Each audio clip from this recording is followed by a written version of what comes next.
ஜல்லிக்கட்டுன்றது சல்லிக்கட்டு, ஏர் தழுவுதல் அப்படின்னு சொல்லலாம். நம்மளுடைய பாரம்பரியமான வீர விளையாட்டு. இதை தடை செய்யறதுக்கு யாருக்கு எந்த உரிமையும் இல்லை. ஜல்லிக்கட்டுன்றது கலாச்சாரம் இன்வால்வ் ஆன ஒரு விஷயம். அதை நீங்கள் புரிஞ்சுக்கணும்னு நான் முதல்ல ஆசைப்படுறேன். இந்த போராட்டம் இது வன்முறையான போராட்டம் கிடையவே கிடையாது. Jallikattu is not animal cruelty. First understand the sport. Who has informed you that it is animal cruelty? Definitely it is not.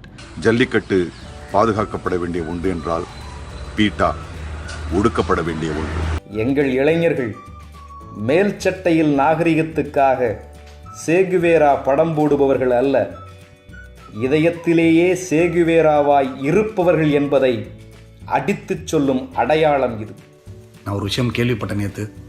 அங்கே ஆயிரக்கணக்கான பேர் பீச்சில் இருக்கும்போது கும்பிருட்டு ஆயிரக்கணக்கான மக்கள், அதில் ஒரு ஆண் கூட ஒரு பெண் மேலே தவறாக கை வைக்கலன்னு நினைக்கிறத கேட்டு நான் அவ்வளவு உணர்ச்சி வசப்பட்டிருப்பேன்னு தெரியல. கலக்குறீங்க எங்களை, என்னை மாதிரி ஆட்களை. உங்களுடைய செய்கைகள் இன்னைக்கு இந்தியானா ரேப்பு, அந்த கண்ட்ரி இது தப்பா, ஈவ்டீசிங் எல்லாம் தாண்டி இதெல்லாம் நம்ம நினச்சோட பார்த்துருப்போமா? மீண்டும் மீண்டும் நன்றி. தமிழக மக்கள் அனைவருக்கும் என்னுடைய பணிவான வணக்கம். ஜல்லிக்கட்டு இதை பற்றி நான் எதுவும் புதுசாக சொல்ல போகிறதில்ல, எல்லாருக்கும் தெரிஞ்ச விஷயந்தான். ஜல்லிக்கட்டுன்றது சல்லிக்கட்டு, ஏர் தழுவுதல் அப்படின்னு சொல்லலாம். நம்மளுடைய பாரம்பரியமான வீர விளையாட்டு. இதை தடை செய்யறதுக்கு யாருக்கு எந்த உரிமையும் இல்லை. இதை மறுபடியும் நடத்தணும் அப்படின்னு போராடுற எல்லாருக்கும் நான் சப்போர்ட் பண்ணுறேன். தடைகளை உடை, புதிய சரித்திரம் படை. வாழ்க தமிழ். எல்லாருக்கும் வணக்கம். ஜல்லிக்கட்டுக்கு ஆதரவாக இருக்கிற ஒவ்வொரு தமிழனுக்கும் என்னுடைய நன்றி, வணக்கம். நானும் ஆதரவாக இருக்குன்றது சொல்லவே வேணாம், ஏன்னா நானும் தமிழன் தான். இது ஒரு மொழியை கற்றுக்கணுன்னா எப்போவுமே அதோடைய கலாச்சாரத்தை முதல்ல கற்றுக்கணும். அப்போ தான் மொழியை கற்றுக்க முடியும், அப்போ தான் மக்களை புரிஞ்சுக்க முடியும். ஸோ இந்த வகையில் பீட்டா ஏன் இப்படி புரிஞ்சுக்க மாட்டேங்கிறாங்கன்றது எனக்கு புரியல. வேறு எங்கெங்கேயோ என்னென்னமோ அநியாயங்கள் நடந்துகிட்ருக்கு. பர்டிகுலராக சொல்லணுன்னா குதிரை விளையாட்டு இருக்கு இல்லையா, ஹார்ஸ் ரேசிங். அதில் அந்த குதிரைக்கு என்னென்ன தராங்க எல்லாமே நமக்கு ஓரளவுக்கு தெரியும். அதை ஏன் பண்ண மாட்டுறாங்க? மணி இன்வால்வ் ஆனதுனாலையா என்னன்றது புரியல எனக்கு. இது கலாச்சாரம், ஜல்லிக்கட்டுன்றது கலாச்சாரம் இன்வால்வ் ஆன ஒரு விஷயம். அதை நீங்கள் புரிஞ்சுக்கணும்னு நான் முதல்ல ஆசைப்படுறேன். இந்த போராட்டம் இது வன்முறையான போராட்டம் கிடையவே கிடையாது. எந்த ஒரு அரசியல் பின்னோட்டம் அதெல்லாம் எதுவுமே கிடையவே கிடையாது. இது எங்களுடைய கலாச்சாரத்தை காப்பாற்றிக்கிறதுக்காக நடக்கிற ஒரு போராட்டம். உலகம் மொத்தம் நடந்துட்டு இருக்குது. அதை நீங்கள் புரிஞ்சுக்கணும். கண்டிப்பாக இந்த போராட்டத்தில் ஒரு நல்ல முடிவு வரணும்னு நான் எதிர்பார்க்குறேன். கூடிய சீக்கிரம் கலந்துக்க ஆசைப்படுறேன். நன்றி. எல்லோருக்கும் வணக்கம். ஜல்லிக்கட்டு நம்ம அடையாளம் அண்ட் உலகம் முழுவதாக நடக்கிற சைலண்ட் நான் வயலண்ட் ப்ரொட்டஸ்ட் பார்க்கும்போது ஒரு சத்தியாகிரகா மூமெண்ட் ஞாபகம் வருது. ப்ரவுட் டு பி அ தமிழன். இந்த மண்ணில் பிறந்ததுக்கு பெருமையாக இருக்குது. And my full support is for jallikattu. வணக்கம். நம்ம உரிமையை மீட்கிறதுக்கும் நம்ம கலாச்சாரத்தை பாதுகாக்கிறதுக்கும் அங்கே களத்தில் இறங்கி போராடிட்டு இருக்கிற ஒவ்வொரு சகோதர சகோதரிக்கும் என்னோட சிரம் தாழ்ந்திய வணக்கம், நன்றி. முதல்ல இந்த உலகமே தமிழ்னா யாருன்னு தெரிஞ்சுக்கிற மாதிரி செஞ்சுட்ருக்கீங்க. எல்லோரும் அண்ணாந்து பார்த்துட்டு இருக்காங்க. இந்த மாதிரி ஒரு நிகழ்வு எங்கே நடந்திருக்கு எனக்கு தெரியல. என் வாழ்க்கையில் நான் பிறந்ததுலேருந்து இன்றைக்கு வரைக்கும் இப்படி பார்த்தது இல்லை. தமிழ்னா பிறந்ததுக்கு அவ்வளவு அப்படியே புல்லரிக்க செஞ்சிட்ருக்கீங்க. சந்தோஷமாக இருக்குது. வாழ்க்கையோட மிக மிக சந்தோஷமான நாள் இது. எனக்கு இது ஒரு கனவு மாதிரி இருக்குது. ரொம்ப சந்தோஷமாக. நோக்கம் தெளிவாக இருந்தால் நம்மளுடைய செயல் திட்டம் எல்லாமே தெளிவாக இருக்குன்னு சொல்லுவாங்க. நோக்கம் ஜல்லிக்கட்டு, அது அவ்வளோ தெளிவாக இருக்குது. அதை அடைஞ்சே தீர்வோம். அதே நேரத்தில் அந்த நல்ல நோக்கம் எவ்வளோ நல்ல விஷயங்களை இப்போ நம்ம காமிச்சிக்கிட்டு இருக்கு. நான் ஒரு விஷயம் கேள்விப்பட்டேன் நேற்று. அங்கே ஆயிரக்கணக்கான பேர் பீச்சில் இருக்கும்போது நைட்டு லைட் ஆஃப் ஆகும்போது கும்பிருட்டு ஆயிரக்கணக்கான மக்கள், அதில் ஒரு ஆண் கூட ஒரு பெண் மேலே தவறாக கை வைக்கலன்னு நினைக்கிறத கேட்டு நான் அவ்வளவு உணர்ச்சி வசப்பட்டிருப்பேன்னு தெரியல. கலக்குறீங்க எங்களை, என்னை மாதிரி ஆட்களை.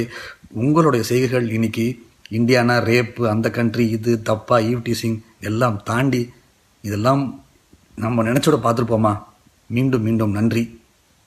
ஜல்லிக்கட்டை நம்ம பெற்றே தீர்வோம். இது கண்டிப்பாக நடந்தே தீரும். ரொம்ப ரொம்ப சரியான பாதையில் போயிட்டுருக்கீங்க. அது ரொம்ப நம்ம வெற்றி நம்ம அருகாமையில் இருக்குது. கண்டிப்பாக என்னுடைய எந்த விதமான உதவி சப்போர்ட் எல்லாமே என்னால் முடிஞ்சதுன்னா, என்னால் முதல்ல செய்ய முடிகிறதே நான் பெரிய பாக்கியமாக நினைக்கிறேன். கண்டிப்பாக அது எப்போவுமே உண்டு. எப்போவுமே நான் அதை பற்றி நான் யோசிச்சுக்கிட்டு இருக்கேன். அது என் படங்கள் மூலமாக வரும், என் செய்கைகள் மூலமாக வரும். முதல்ல வாழ்த்துக்கள். உங்கள் பின்னாடி நாங்கள் எல்லாருமே இருக்கோம். கலக்குங்க. Hats off to you. கம்பீரத்துக்கும் அழகுக்கும் பெயர் பெற்ற காங்கேயங்காளைகள், நாட்டுப்புற மாடுகள் தமிழ் பண்பாட்டின் அடையாளம். குழந்தைகளைப் போல அன்பு காட்டி அவற்றை வளர்த்து பராமரித்து 2500 ஆண்டுகளுக்கு மேலாக மாடு பிடிக்கும் விளையாட்டு தமிழ் மண்ணிலே நடந்து வருகிறது. ஸ்பெயினில் மாடு பிடிப்பது என்பது விளையாட்டின் இறுதியிலே மாட்டின் முதுகிலே கத்திகளை சொருகி நாக்கை வெளியே தள்ளியவாறு அந்த மாடு கீழே விழுந்து இறந்த பிறகு அதை எடுத்துச் சென்று உணவாக்குவது.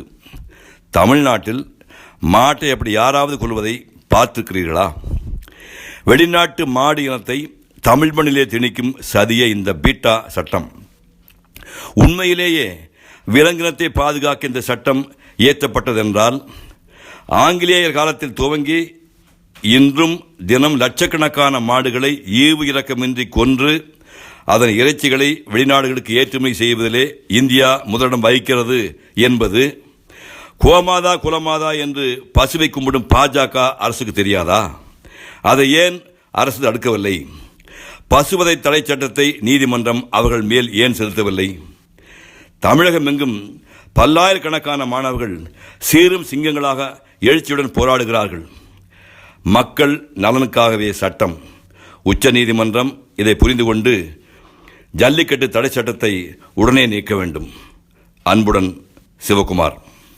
வங்கக்கடல் அலைகளை மிரட்டிய வாலிப வரிப்புலிகளே, வாழ்க உங்கள் வீரம், வெல்க உங்கள் தீரம். மொழிப்போருக்குப் பிறகு தமிழினம் மீண்டும் தலைநிமிர்ந்த இனப்போர் இது. எங்கள் இளைஞர்கள் மேல் சட்டையில் நாகரிகத்துக்காக சேகுவேரா படம் போடுபவர்கள் அல்ல, இதயத்திலேயே சேகுவேராவாய் இருப்பவர்கள் என்பதை அடித்துச் சொல்லும் அடையாளம் இது. எங்கள் காளைகள் ஏறுகளை அடக்குபவர்கள், எவனிடமும் அடங்குபவர்கள் அல்ல. வீறு கொண்ட போர் முரசு ஏறுகிறது தமிழ் மண்ணில். சீரும் காளைகளை இனி சிறைபிடிக்க முடியாது. சிம்மினி கண்ணாடிக்குள் எங்கள் சிங்கங்கள் படியாது. ஆறுவதற்கு இது காணல் நீரல்ல, அக்னி பிழம்பு. அடக்க முடியாது இனி அப்படியே கிளம்பு.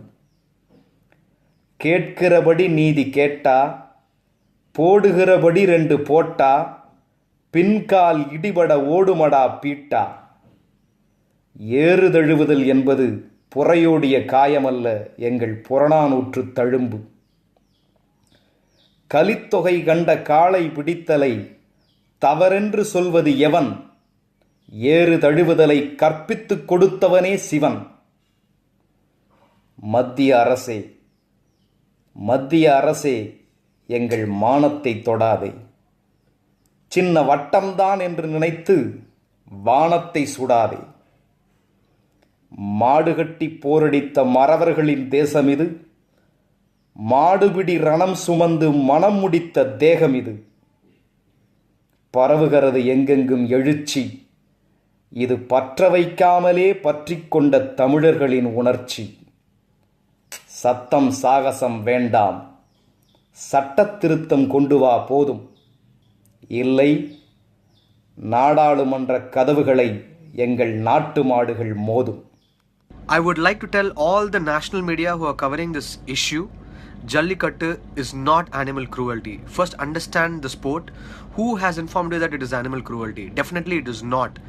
Please don't say that word or try to highlight animal cruelty. It is not animal cruelty, and they are all our family.